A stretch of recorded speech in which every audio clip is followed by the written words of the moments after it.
The Wooragee Valley is in northeast Victoria, just south of the New South Wales-Victorian border, in the foothills of the Victorian Alps.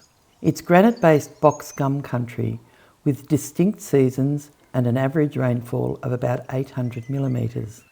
The region has significant forested areas and has experienced severe bushfires in the last 30 years, although the valley itself has not experienced wildfire since 1984. Close to the growing regional centre of Albury-Wodonga, in the past 30 years, the valley has undergone a transformation from mainly mixed farming and dairying to rural living, with only a few commercial farms remaining and smaller lots of 40 hectares common. Wooragee Landcare Group is active, with a membership of more than 100 households.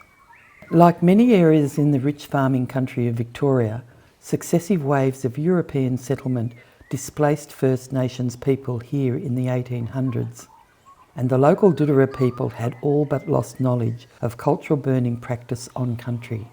In 2018, the Duduroa traditional owners partnered with Wooragee Landcare to bring traditional fire knowledge back to country, learn the skills of cultural burning, and share this knowledge with regional landholders.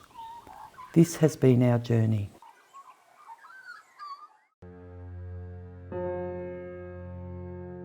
We were interested in this project because of potential for ecological burning, for the management of biomass for a fire point of view, and also, of course, the Aboriginal cultural side of it as well, really important to us.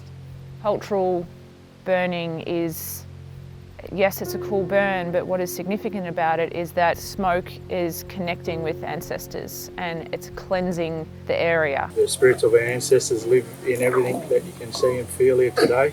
So as part of the cleansing, we give thanks to them, and we're also asking them for protection and safety and putting that good energy back into Mother Earth and country.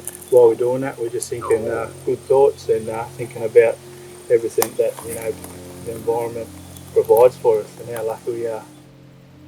It's important that the stories and the ceremony and all of that stuff is present in a cultural burn. That's what makes it a cultural burn, is the people. And yeah, you're looking after country, but you're also looking after people.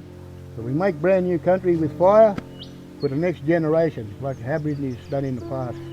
Like, what a better classroom, you know? We couldn't get any better. This is our classroom. We love it, we teach it, and we want to share. So we want to share a little bit of our story with everybody. Our stories and our ancestors for a couple of 100 years now, they're not lost, they're still there, and you can feel it when you're on site. And I think that we need to be, investing in and building the capacity for Aboriginal people themselves to revive those processes, but they should also be informed by science and by knowledge in the contemporary context, because it is different to what it used to be 250 years ago. We're modern peoples, we're an ancient culture, but we're modern peoples, and we'll utilise any tools we have. It gives us time to get out and practice our skills.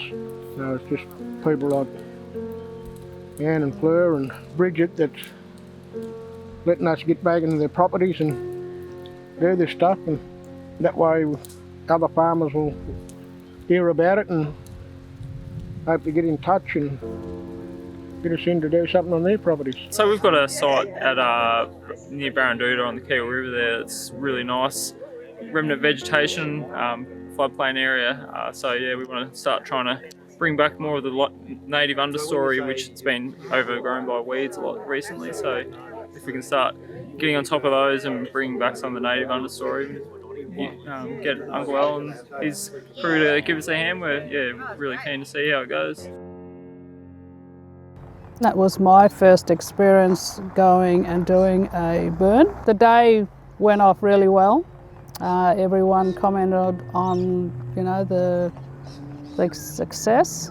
I think we had a couple of people a bit concerned, didn't think that we, the group as such, knew what they were doing, but they were quite impressed at the end of the day. And I guess the other exciting thing is that I came with the brothers and my son, So we all shared that experience together.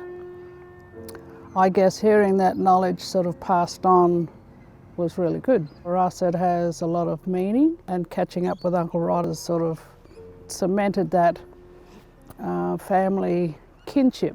They put that charcoal blanket back on the ground and protect the soil and all the little things that make dirt under the ground for the trees, the shrubs, and the general use plants we use, you know, the fruit trees, the nut trees, yams, the herbs, the spices, vegetables. We've got everything here, a big supermarket.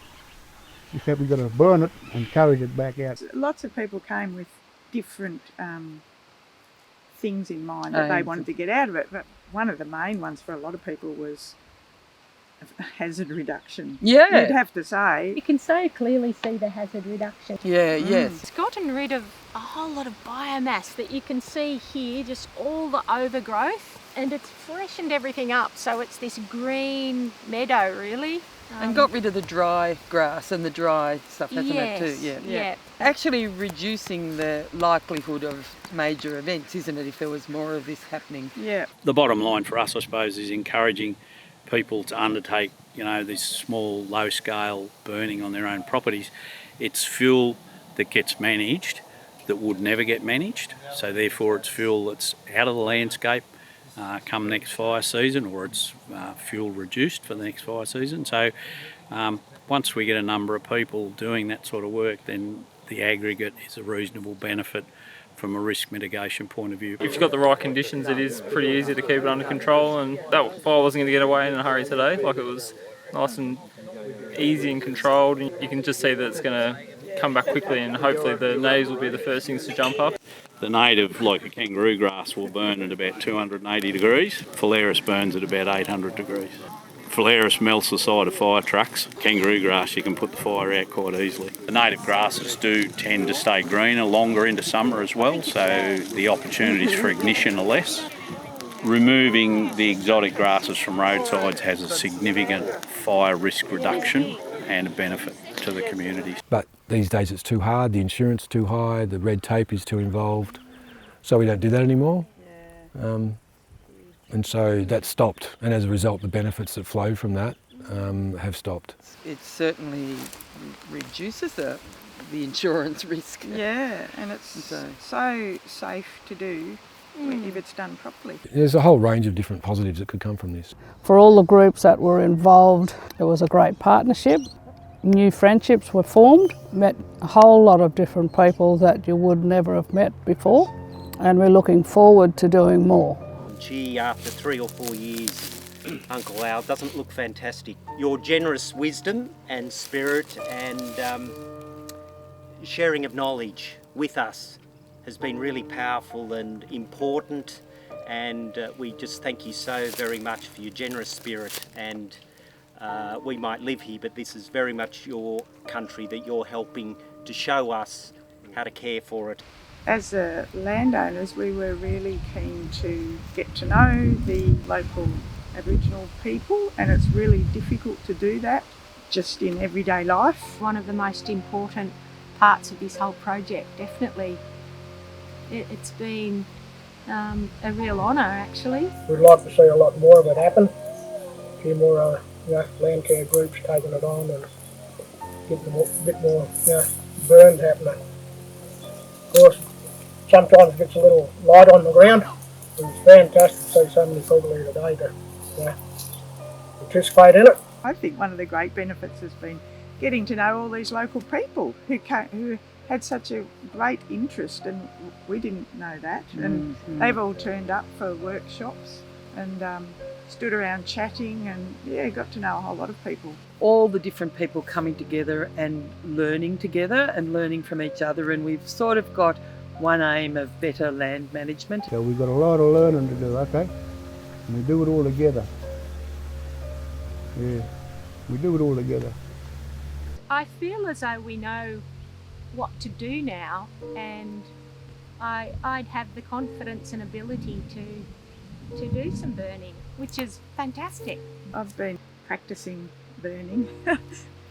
I keep remembering Uncle Al and Uncle Rod when you're standing there and it's burning and it's starting to get a bit much. And I always think now, don't panic. I think it's also shown us how much there is still to learn and do. And I think we live in a society where we want the answer. The answer is burn everything, and there is no one answer to everything, to all, all land management. But it's a great tool in a whole suite of management. Through a process of trial and error and experimentation and research and so on, we'll be able to figure out what the right blend is between the original traditional practices and the current context. And getting that balance right is really the objective of these programs. And it means getting the operational stuff right, but also getting the ecological stuff right. And you'll get the social justice benefits and you'll get the ecological benefits at the same time. It doesn't have to be hazard reduction or ecological Yeah, or that's cultural. right, yeah. We can have many aims achieved. We don't all see everything. It depends a bit on our focus, doesn't it? And so that's really changed. All our focus has changed a little bit, but particularly opening up what treasures there are once you do burn the grass. One of the amazing things that whenever the uncles and aunties are out, they're always poking around and finding things and going, look at this, seeing something that we would just think it's a rock and picking it up and going, look at this and look at that mark, and this means it's been used as a baking stone or as a grinding stone. Or It's that whole thing about not being able to see it unless you know the story behind it, know what you're looking for. And it just really makes you think. People lived here. People lived here. all around here, all the time. What we're doing is really special and really significant. It's special for us, but it's also special for everybody who lives on Dhargal lands now. They're custodians of our country too. We might be connected in an ancient way, but it's up to everybody to look after all our lands and for people to help us do that.